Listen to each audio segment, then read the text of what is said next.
Boa, sentalla. Hoxe vamos a falar desde a perspectiva da ciencia, é dicir, que perspectiva se ten da ciencia na sociedade posmoderna actual con respecto á sociedade moderna. E o que temos que ter en conta que estamos convivindo xente que foi educada e criada nunha sociedade posmoderna, nun entorno posmoderno como somos a xeración millennial, esas xeracións vindeiras que xa, joder, meu irmão pequeno xa non é xeración millennial. Teníamos en conta xa, as millennials somos vellas. Con respecto a outras xeracións un pouco máis vellas que se criaron nunha sociedade máis moderna, xa non tanto posmoderna, vale? Entón, vamos a ver primeiro por que fago este vídeo. Que me levou a facer isto, non?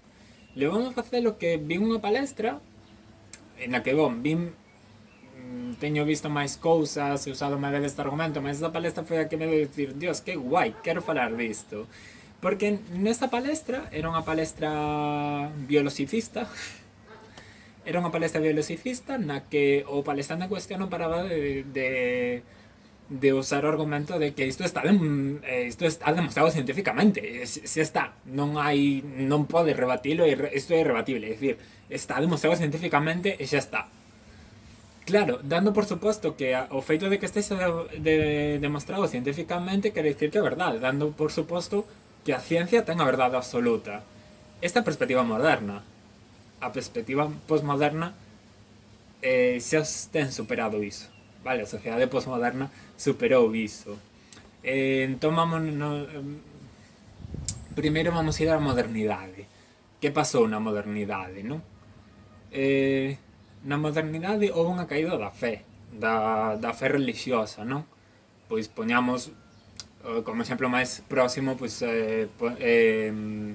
poñamos o cristianismo, non? O catolicismo, que sí que caeu a fé descomunalmente.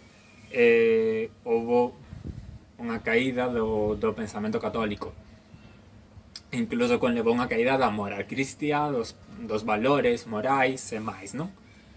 E comezouse a ver como a verdade absoluta, que a verdade absoluta xa en vez de estar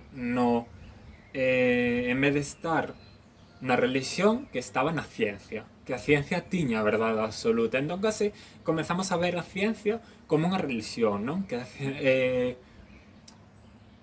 Sí, a ciencia como unha religión, como que cremos na ciencia, a ciencia ten a verdade absoluta. E o que pasou foi que empezou a haber certos filósofos postmodernos, certo pensamento postmoderno. En concreto podemos irnos aos anos 50 do século pasado, que nos anos 50 houve un filósofo,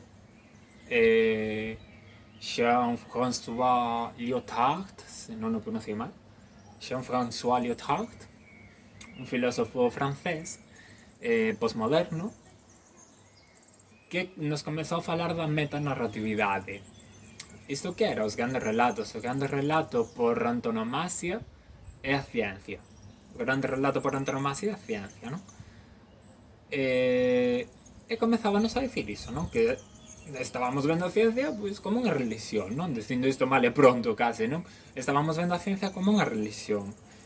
Entón aí comezase a cuestionar a ciencia como a que ten a verdade absoluta, non? Isto estamos falando dos anos 50, obviamente isto é un pensamento académico que non chega ao pensamento social ata os anos 90. Nos anos 90 estes pensamentos chegan ao pensamento social, chegan á sociedade e aí comeza a sociedade postmoderna. Realmente, non? No ámbito social, nos anos 90 e ata agora, comeza a etapa postmoderna. A ver, temos que ter en conta que que en todo o século XX ten lugar unha caída do pensamento humano, a maior caída do pensamento humano da historia, é dicir, 2 guerras mundiais e a posterior Guerra Fría, obviamente ten lugar unha caída do pensamento humano. Mais é interesante isto, que nos anos 90 ábrese na sociedade postmoderna, digamos, é dicir, a sociedade actual. Entón se houve que nos mamamos desde nenos, a xeración millennial mamamos estas ideas desde nenos, vale? Entón comezamos a ter esa idea de cuestionarnos a ciencia e de que o mellor xa non existe tal verdade absoluta, non? Por que? Porque comezamos a ver que, hostia, que algo que xa estaba requete probado incluso por un premio Nobel, que era unha maravilla, unha investigación que era perfecta, de pronto descóbrese algo, calquera mínima cousa, é refutada e cae todo de repente, non? Empezamos a ver que a ciencia realmente non ten esa verdade absoluta, non?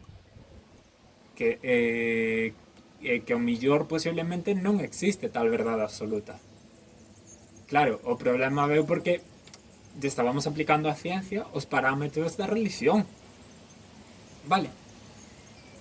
Entón, por iso, esta idea de que isto está demostrado científicamente non só ten este erro de pensar que a ciencia ten a verdade absoluta cando non a ten, porque o mellor a verdade absoluta non existe, senón que además ten outro erro, non? Neste caso, no desta palestra, ten o erro do sesgo de confirmación, é dicir, o que fai unha persoa biologicista normalmente, este, pois tamén era o caso, é que busca estudos, investigacións que confirman a súa teoría. Que iso vai en contra do método científico. Lembremos. É dicir, por certo, o pensamento postmoderno en ningún momento rexeita o método científico. Por suposto, o método científico correcto. Debemos seguir usando o método científico. Só que pode haber erros polo camiño. E, por suposto, se ti non contrastas a información que é unha das bases do método científico, non terás un resultado fiable, por certo, por suposto, nin de coña podes ter unha verdade absoluta, non? Vale. E a todo isto, que xa para rematar, quero dicir unha cosiña que ter moito cuidado con esta idea. Porque hai unha falsa crenza, digamos, como pasa con todas as ideas postmodernas, con todo o que é postmodernidade, todo o que leva a palabra postmodernidade, o postmodernismo, o postmoderno, o que sexa post, sempre hai unha falsa interpretación, sempre hai unha moi falsa interpretación. Sobre todo hai unha gravísima, neste caso é unha gravísima que se colleu estas ideas de que a ciencia non ten a verdade absoluta para dicir que a ciencia nos menten.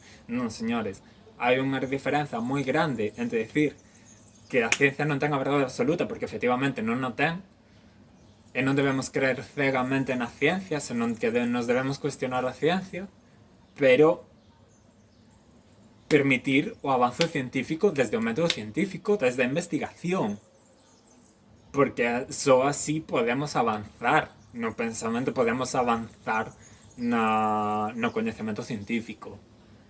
Non podemos decir que a ciencia nos mente. Unha cousa que alguén se equivoque porque é humano e a ciencia está feita por humanos, e a ciencia non é obxectiva porque está feita por humanos e os humanos non son obxectivos.